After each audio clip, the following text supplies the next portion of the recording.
Whether you're hosting or you need a side dish, I have 4 stuffing recipes that are perfect for your next holiday dinner. I love stuffing. A classic cornbread, a savory cranberry sausage, a cozy apple onion, and even one that cooks right in the slow cooker. Are you ready? Apron's on? Let's go. Okay, we're gonna start off with a cornbread stuffing. And this is actually the first time I've ever made one. I found the recipe online, but tweaked it after reading through the comments. And honestly, I think it turned out even better. The original recipe recommends using Marie Callender's cornbread mix. But if you can't find it, like I couldn't, the Jiffy cornbread mix works great too. So I'm gonna use 2 boxes of this. So to make this cornbread mix, I'm just following the directions on the back on the box. And what I'm gonna do that's different is I'm gonna mix the dry spices into the cornbread batter before we bake it. This was highly suggested. So to my batter, I'm gonna add a half a teaspoon of dried thyme, a teaspoon of ground sage, or you could skip this if you have sage sausage, then a teaspoon of garlic powder, a half teaspoon each of salt and black pepper. And we'll get this all mixed together. It suggests that when we go to bake it, to have it in a 9x13 pan so it's a little thinner. I greased my 9x13 pan, and now we're gonna pour in the batter. And I'm gonna bake it according to what their directions say on the box.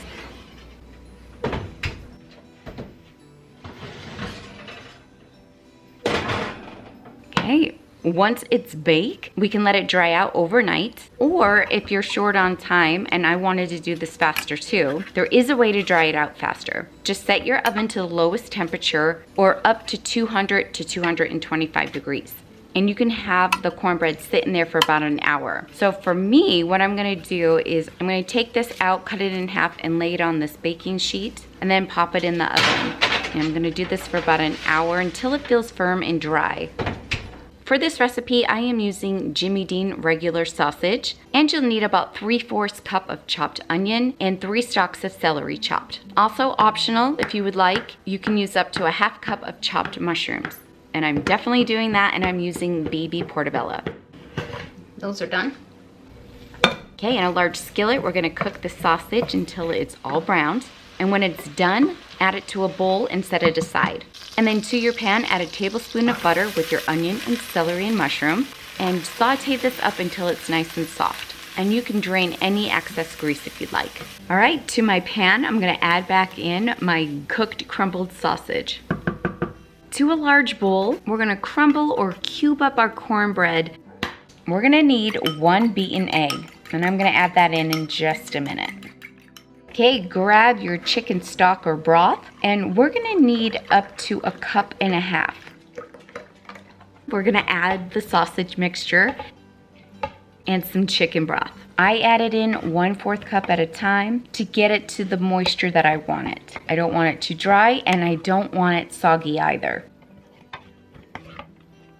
Oh, I almost forgot to add my egg. Gotta put the egg in. All right, now that this is all combined, I'm gonna transfer this to a greased 9x13 dish. Spread that out. And then we're gonna cover it with foil and bake at 350 degrees for about 25 to 30 minutes. Then we'll remove the foil, and you can either bake or broil for a couple of minutes to get it crisp on top. You guys, and the taste was out of this world.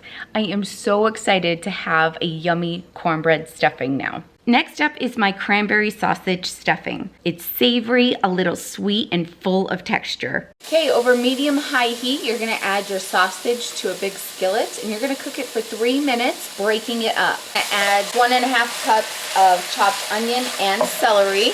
And so we're gonna cook this together for another 3 minutes. We are gonna now add 2 cloves of minced garlic and 1/2 cup of chopped parsley. Cook this together for 2 minutes until that sausage is no longer pink. It smells so good once that garlic hits it. Once that is done, we're gonna turn it off and we're gonna set it aside. And now we're gonna work on our breadcrumb mixture.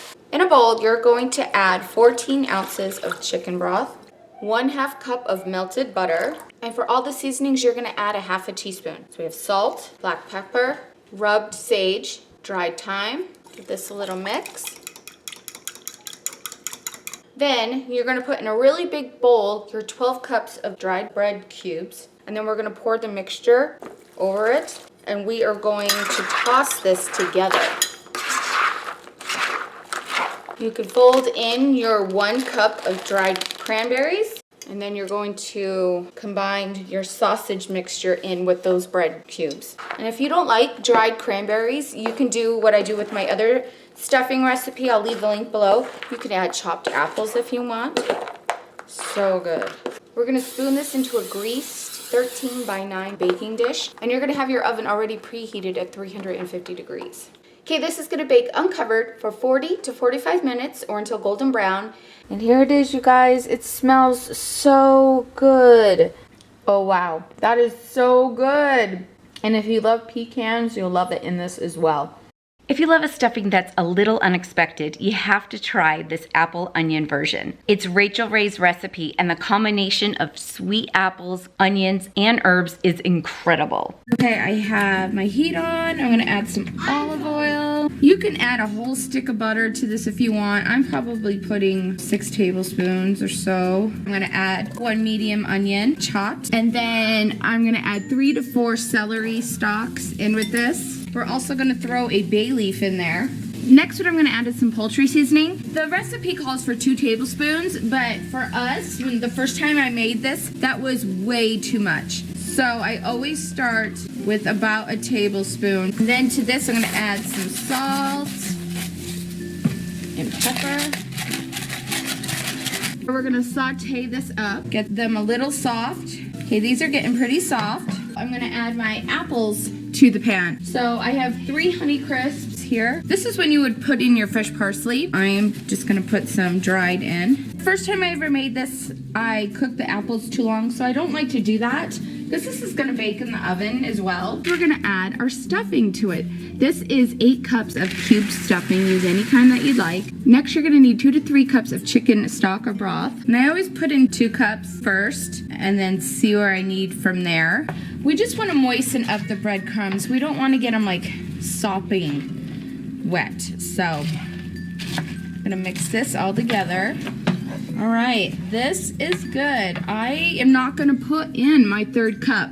So it all just depends on what you're using. We're gonna transfer our stuffing into our buttered casserole dish. Take your bay leaf out, find that bay leaf, spread this in your pan. Okay, so make sure that you preheated your oven to 375. And then we're gonna bake until golden brown and crisp on top for about 15 to 20 minutes. Okay, let's get this in the oven. Well, here it is, you guys. It's delicious. The flavoring is great. Give it a try. Let me know what you think. Link to the recipe is below. And finally, the easiest of them all, slow cooker stuffing. Melt 1½ cups of butter in your pan, and you'll saute up together 12 ounces of sliced mushroom and a cup each of onion and chopped celery. Saute these up until they're translucent, and you can add 1/4 cup of chopped fresh parsley at this point. In a bowl, add 12 cups of bread cubes. And let's add more seasoning. So I need dried sage, dried thyme, dried marjoram, salt, and pepper. All right, we're gonna pour in our veggies and all that butter. Oh, those mushrooms smell so good. I also need 2 eggs beaten. This is gonna bind all of this together.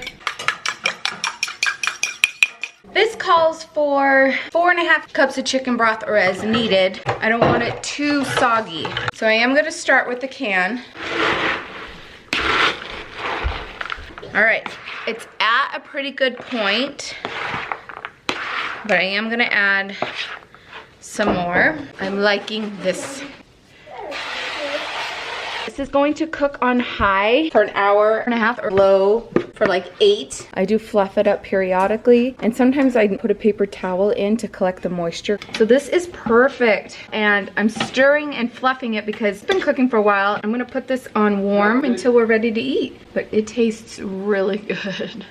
If you need more holiday side dishes or recipes, click on these videos here and I'll meet you over there. Thank you so much for joining me today. Bye.